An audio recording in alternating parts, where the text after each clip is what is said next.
कबीरानंद जी महाराज, परम पूजनीय प्रातः स्मरणीय अनंतकोट के ब्रह्मांड नायक राजाधिराज योगिराज पार ब्रह्म परमेश्वर सच्चिदानंद स्वरूप निर्गुण निराकार ईश्वर के सगुण साकार परम पूजनीय सद्गुरु आत्मा मालिक माऊली के चरणों में साष्टांग दंडवत प्रणाम करते हुए मंचस्थ विराजमान सभी आत्मा मालिक संतगण,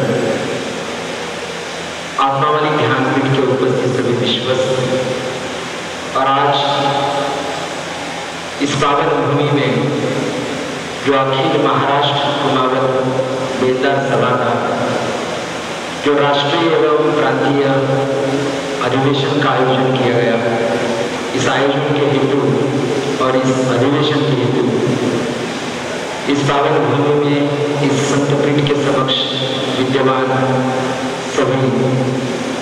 गुरु भाई और बहन जो भारतवर्ष की विभिन्न प्रांतों से आज हमारे बीच यहाँ उपस्थित है, आप सभी के हृदयस्थ विराजित उस निर्गुण निराकार परम सत्ता के चरणों में मैं मेरे भाव सुमन समर्पित करता हूँ, साष्टांग वंदन करता हूँ। आज भारतीय कुमावत क्षत्रिय महासभा आयोजित राष्ट्रीय एवं प्रांतीय अधिवेशन और इस अधिवेशन के हेतु आज आप आत्मा मालिक ध्यानपीठ की इस पावन भूमि में उपस्थित हो। प्राथमिकता से और प्रारंभिकता से मैं आत्मा मालिक ध्यानपीठ द्वारा आप सभी का तहे दिल से हार्दिक स्वागत करता हूँ और सभी आयोजकों को, राष्ट्रीय अध्यक्ष, प्रांतीय अध्यक्ष और सभी कार्यकारिणी समिति को धन्यवाद देता हूँ, उनका हार्दिक अभिनंदन करता हूँ कि इस अधिवेशन का आयोजन आपने इस पावन भूमि में अर्थात आत्मा मालिक ध्यानपीठ में किया। उपस्थित सभी संतपीठ द्वारा, उपस्थित भाई बहनों द्वारा आयोजन समिति का हम एक बार जोरदार तालियों के साथ हार्दिक अभिनंदन करते हैं।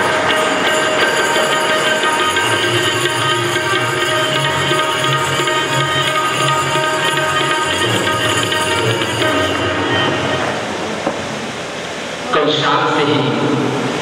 समाज के कई भाईगण और आयोजक ध्यानपीठ में पधारे थे और कुछ गुरुदेव की कुटिया में दर्शन हेतु कुछ कार्यकर्ता लगभग 20-35 लोग कल रात को कुटिया में आए थे। दर्शन के दौरान एक उज्जैन के निवासी कोई संवाददाता थे कि जिन्होंने कार्यकर्ताओं का और समिति का परिचय पूज्य श्री गुरुदेव को और उपस्थित संतों को दिया था और उस परिचय के दौरान अंत में उन्होंने गुरुदेव से प्रार्थना की थी कि इस अधिवेशन के हेतु आज आपके चरणों में हम उपस्थित हैं, कुछ ऐसी प्रेरणा हमको दीजिए कि जिस प्रेरणा के साथ हमारे जीवन में कुछ ऐसा परिवर्तन हो और समाज में हम अच्छा कार्य एवं सेवा कर सके। यह प्रार्थना, यह याचना सुनकर उपस्थित सभी संत और स्वयं पूज्य गुरुदेव भी बड़े हर्षित हुए कि संतों के चरणों में आने के पश्चात, आत्मदर्शी महापुरुष के चरणों में आने के पश्चात आज एक संवाददाता ने 1 करोड़ क्षत्रिय समाज की ओर से क्या याचना की कि उनकी पूरी धाराधाम पर, पूरी पृथ्वी पर एक ही अधिकारी पुरुष है जिनको सद्गुरु कहलाया जाता है, जिनको आत्मदर्शी महात्मा कहलाया जाता है, कि उनके द्वारा प्राप्त प्रेरणा से ही हमारे जीवन में एक शाश्वत परिवर्तन हो सकता है। और वो प्रेरणा है आत्मचिंतन की, वह शाश्वत प्रेरणा है ध्यान की, जो आज पिछले लगभग 30 सालों से लगातार दिन रात इस आत्मा मालिक ध्यानपीठ की पावन भूमि में पूज्य श्री गुरुदेव के असीम कृपा से और उनकी मार्गदर्शन से तमाम विश्व को, चाहे वो कौन से भी धर्म का हो, संप्रदाय का हो, मजहब का हो, चाहे कौन से देश का हो, सभी के लिए एक ही प्रेरणा है और वो है शाश्वत प्रेरणा ध्यान की। आज से हजारों साल पहले जो भी संत, जो भी अवतार, जो भी महापुरुष, जो भी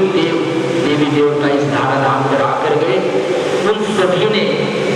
अपने अवतरण कार्य में यही प्रेरणा और यही संदेश शुरू से लेकर आज तक दिया है। वही परंपरा आज पिछले 30 सालों से पूज्य गुरुदेव की इस पावन भूमि में कायम है और अनंत काल तक यही परंपरा अखिल मानव जाति के आध्यात्मिक उत्थान के लिए और तमाम विश्व में शांति प्रस्थापित करने के लिए कायम रखी जाएगी। उस प्रेरणा का नाम है ध्यान। शिरडी में यह आयोजन होने वाला था। मैं जरूर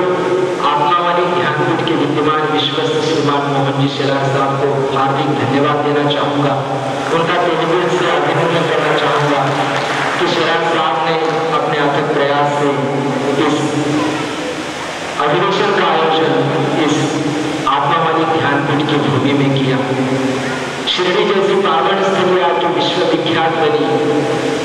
ऐसे पावन तीर्थ स्थलों पर यह आयोजन होने वाला था, लेकिन शेलार साहब का प्रयास था और उनका प्रामाणिक एक हेतु था कि जो संदेश